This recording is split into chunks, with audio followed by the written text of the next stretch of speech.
अस्सलाम वालेकुम। कभी मैं कभी तुम की एक एपिसोड आई, बड़ा आमतौर पे 2 एपिसोड का इंतजार होता है, लेकिन इस दफा सिर्फ एक एपिसोड आई और बड़ी मजे की एपिसोड थी बिकॉज कहानी अब बड़ी लास्ट टाइम दोनों एपिसोड में हमने देखा था कि रुबाब ने कैसे शर्जीना और मुस्तफा के खिलाफ प्लानिंग की, कैसे चोरी किए और उनके कमरे में रख दिए और उन पर चोरी का इल्जाम लगा दिया। की वजह से मुस्तफा को पड़ा अपने वालिद से चपेट और मुस्तफा बददिल होके उसको घर से निकाल दिया गया और वो घर छोड़ के चला। उसके बाद 2 ऑप्शन थी, या तो वो घर में रहे और रुबाब से माफी मांगे या फिर वो घर छोड़ के चला जाए। और आई थिंक सो उसको घर छोड़ के जाना चाहिए था, क्योंकि अब ऐसे हालात हो गए थे, अभी फिल वक्त अपने माँ बाप को कन्विंस नहीं कर सकता था कि उनकी गलती नहीं, तो शर्जीना भी उसके साथ चली गई। मुझे उसमें एक चीज बड़ी अच्छी ये लगी कि उन दोनों मियाँ बीवी ने आपस में बात नहीं की कि क्या तुमने रखा, क्या तुमने देखा, क्योंकि उन दोनों को एक दूसरे पर ट्रस्ट था, या मैं नहीं रख सकते तो ये भी नहीं रख सकते। दैट अब इस हुआ ये कि वो अब चले गए। अब रात का वक्त है, रात कहाँ गुजारे। मुस्तफा कहता है शर्जीना मैं तुम्हें आपके माँ बाप के घर छोड़ देता हूँ, तो शर्जीना कहती है कि नहीं, जहाँ पे तुम जाओगे वहीं पे मैं जाऊंगी, यानी अगर जो है वो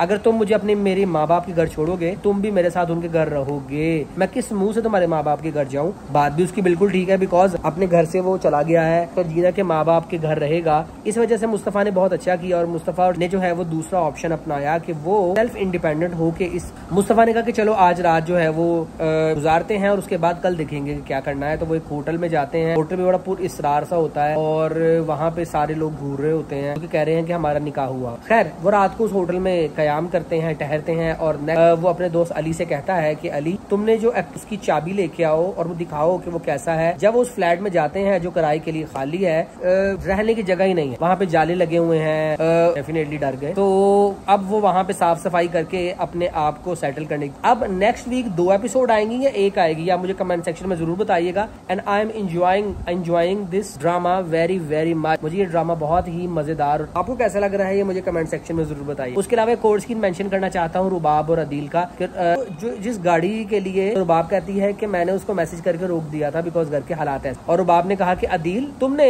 कभी भी मेरा साथ नहीं दिया, लेकिन इस काम में तुमने मेरा बड़ा साथ दिया मुस्तफा और शर्जीना को निकलवाने में। कहीं तुम भी ये नहीं चाहते थे कि वो निकल जाए। तो अब ये ट्रैक भी बड़ा मजे का हो गया है। अदील एक तरफ रुबाब की सहेली के साथ भी उसकी बातचीत चल रही है घर वालों से कि वो जो उनका बहनोई है, बहनोई ने जो है वो ड्रामे में पहली दफा कोई डायलॉग बोला और अपने ओपिनियन का इजहार किया और कहा कि भाई रुबाब से हमारे तो ये भी हुआ, वहाँ पे 2 खवातीन आपस में लड़ रही थी, तो उनका भी आगे एक ट्रैक आएगा। सो चीजें जो है वो बिल्कुल एक इंटरेस्टिंग डिफरेंट डायमेंशन में जा रही हैं। अब देखते हैं कि मुस्तफा और शर्जीना वहाँ पे रहेंगे, वहाँ पे एक अलग स्टोरी चलेगी, वहाँ की दुनिया कैसी है। जो इस घर में रुबाब और अदील है, रुबाब का नकाब उतरेगा, अदील भी फंस जाएगा और माँ बाप चले जाएंगे मुस्तफा और शर्जीना के पास उनके घर में। मुझे ऐसा लगता है। आपको क्या लगता है मुझे कमेंट सेक्शन में जरूर बताइएगा। अगर आपने चैनल को सब्सक्राइब नहीं किया तो अभी सब्सक्राइब करें और इंशाल्लाह मिलते हैं नेक्स्ट टाइम। अल्लाह हाफिज।